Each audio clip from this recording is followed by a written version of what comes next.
নমস্কার সবাইকে। তো আমি আজকে প্রথমেই জানাইতে চাই নীল পুজোর অনেক অনেক শুভেচ্ছা।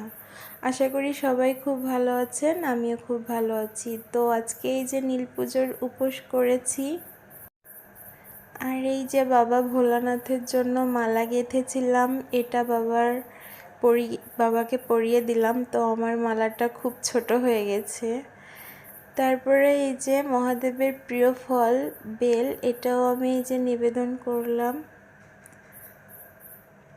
আমি বাসা থেকে তৈরি করে নিয়ে গেছিলাম ডাবের জল, তারপরে দুধ আর বেলপত্র সব কিছু মিক্সড করে আমি এটা তৈরি করে নিয়ে গেছিলাম।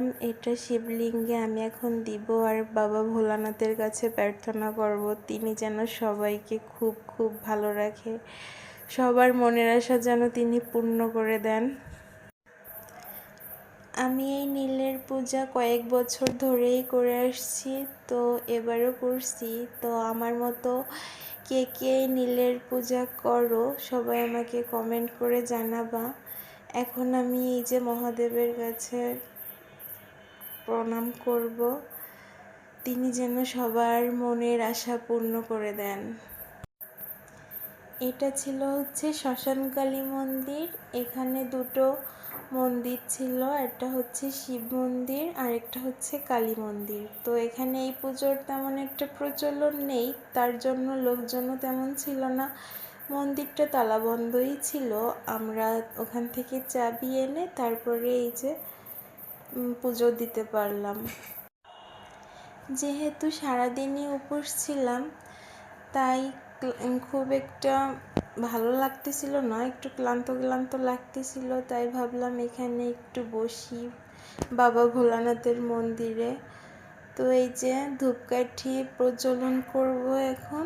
ধূপকাঠি প্রজ্বলন করে বাবা ভোলানাথের সামনে একটু আরাধনা করব। আমি এখানকার লোকের কাছে শুনেছি এই মন্দিরটা নাকি অনেক পুরানো, অনেক জাগ্রত।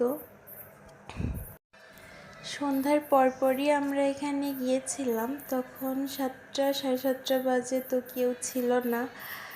তো তার জন্য একটু কেমন, শ্মশানকালী মন্দির তো গাটা একটু ভার ভার হয়ে আসছিল, তার জন্য বেশি একটা সময় ওখানে পার করিনি, তাড়াতাড়ি ওখান থেকে চলে এসেছি। তারপরেও এই যে বাইরেটা একটু ভিডিও করে নিলাম আপনাদের সাথে শেয়ার করার জন্য। মন্দিরটা আমার কাছে খুবই সুন্দর লেগেছে। এই যে কালী মন্দির, আর এইটার পাশেই ছিল শিব মন্দির।